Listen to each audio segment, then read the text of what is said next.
Hi! Within this lecture, we're going to see how we can use Wireshark with man-in-the-middle attack.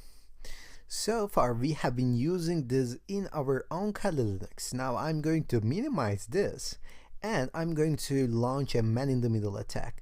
But Wireshark is running on this terminal, so if I close this down, Wireshark will close as well. So I'm going to open a new terminal from here and I'm going to minimize this. Okay? So now you can use BetterCap, you can use man-in-the-middle framework, you can even use manual ARP poisoning as well in this case, because we're not going to get the sniffing data from the target computer, we're just going to analyze them in our Wireshark, so it won't even matter. Okay? But in my case, I'm going to go for BetterCap. So if you like man-in-the-middle framework better, then you can just go for it as well.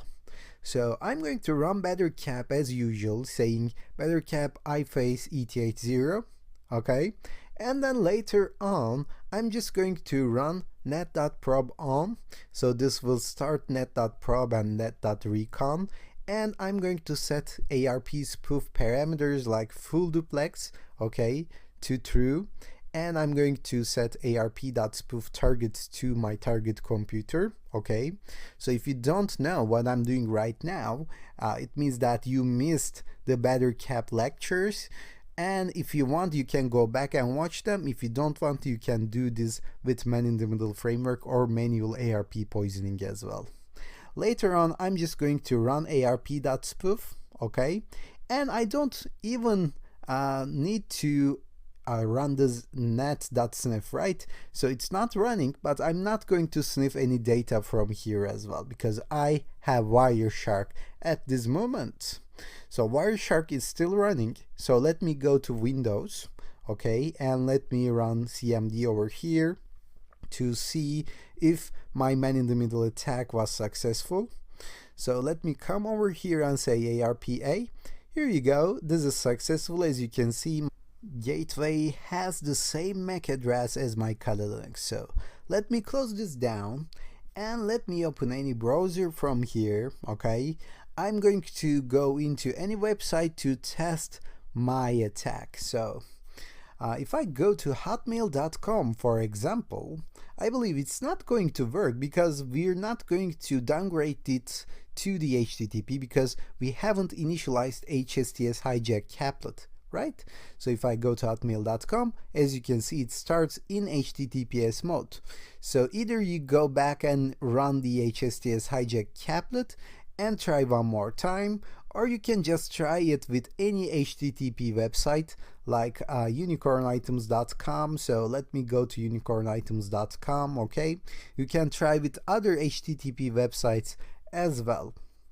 So over here, I'm going to go into my account, and in the account, as you might remember, there is some form that lets us input a username and password. So for username, I'm going to go for a ~sam, and for password, I'm just going to give 123456. So I'm going to log in, okay, and say never here. So this will fail because this account doesn't exist. But in our case, I believe we got this package in Wireshark. So let me go back to my Wireshark, and in fact, as you can see, there are a lot of packets right now. So we have been going around in our Kali Linux and Windows as well. So as you can see, we have these ARP requests as well. We have all kinds of packets, and I'm going to show you the details of these packets. But I'm going to stop it first because I don't want to get any further packets over here. So as you can see, we have a lot of ARP protocols. Why is that? So maybe you remember how this works. We're even going to write a tool for that in the Python section.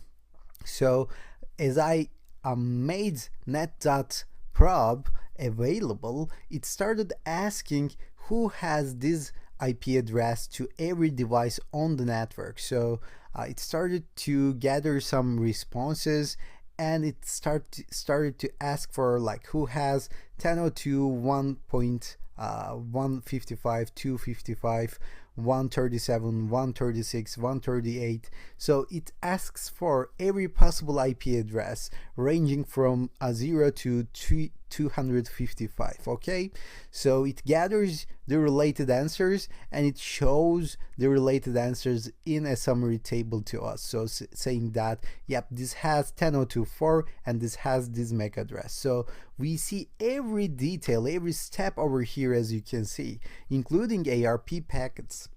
So if I was an administrator of this network, and if I solve this, then I can understand there's something going on funny in my network.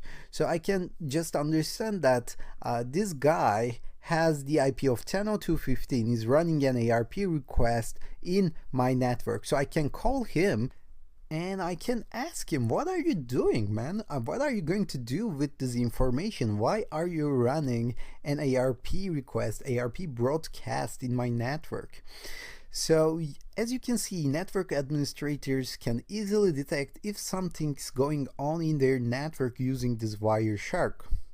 But that is not the case why we are here right now. This is not a network security monitoring lecture. Rather, we are trying to find some passwords and usernames. And in order to do that, we have to find some HTTP protocols, because we are looking for some website requests, web responses. So if I come over here, I can write HTTP and hit enter, and it will filter out all the HTTP related protocols over here. So now my packets are narrowed down a little bit so I can find them easily. And another way to look for here is to find the post requests rather than get requests or regular requests. So as you can see, we have get requests here, and I believe we should have some post requests as well. So when you submit a form in the web, like a username or password or any other form, it generally, most of the time, it uses post method to submit that information to the server. Okay, so if you find some post methods over here, if you find some post packets, then it will be easier for you to detect the usernames and passwords. Don't worry, I'm going to show some other techniques as well, but this is one of the techniques. So you look for post methods. Okay, so let me scroll down a little bit so that maybe we can find the username and password without even filtering it further. But I believe, yeah, I cannot find it. So let me find the previous post method over here and double click on it to show you the details of the packets, okay, like that. So if you double click on that, it will open the details in another pop-up window, and over here you can see all the layers, all the details of this packet. So we are particularly interested with this HTTP Hypertext Transfer Protocol. If you're looking for usernames and passwords or contents displayed in the form, then you're going to go over here, okay? And in our case, I believe we cannot find the username and passwords. Even though I double click over here to dig deeper, I cannot seem to find it. So, yep, this was not successful, but we have analyzed the packet over here. We can see all the details, all the requests and responses, right? So let me show you another way of filtering further. So if you come over here to edit, you can say find packet, okay? So once you click on it, it will open another search tab over here. So in this case, we're going to go for string. So if you want to search for text, then you're gonna have to choose string over here. In this case, we have searched for a protocol, which is HTTP, but this time I'm just going to go for a string like username or password or any other value that you might want to search inside of a packet. So when you say username, for example, you can come over here to the top and say find, and it doesn't find anything, and it's odd.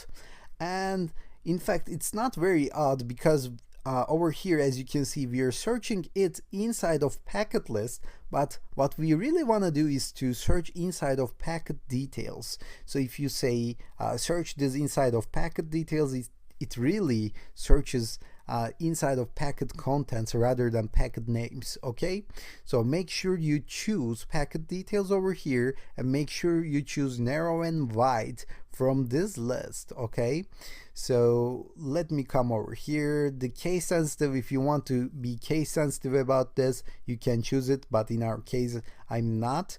So I'm going to say find, and here you go, it found something.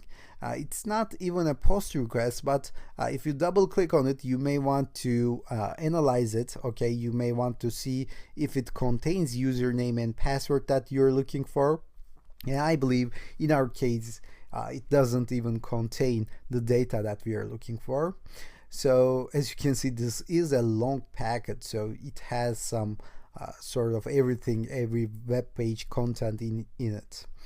So let me come over here and search for password to be more specific, and once I do that, as you can see, we landed on a post method, so this is promising. So let me double click on this, and here you go. Now I believe we can find the username and password information in this packet. Here you go. Now we see the HTML form URL, and here we see the username, we see the password, and every detail of this packet as well.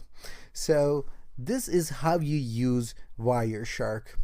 Maybe you can get this information with Better Cap and man-in-the-middle framework as well, but you have to learn how to use Wireshark. If you're going to be an ethical hacker or cybersecurity specialist, there is a very high chance that you will come across this Wireshark tool, so you better get familiarized with this and you better feel comfortable using it. So if you're going to attend a certificate like CEH or OSCP or OSWP, we're going to talk about them later on, you will have to know how to use Wireshark.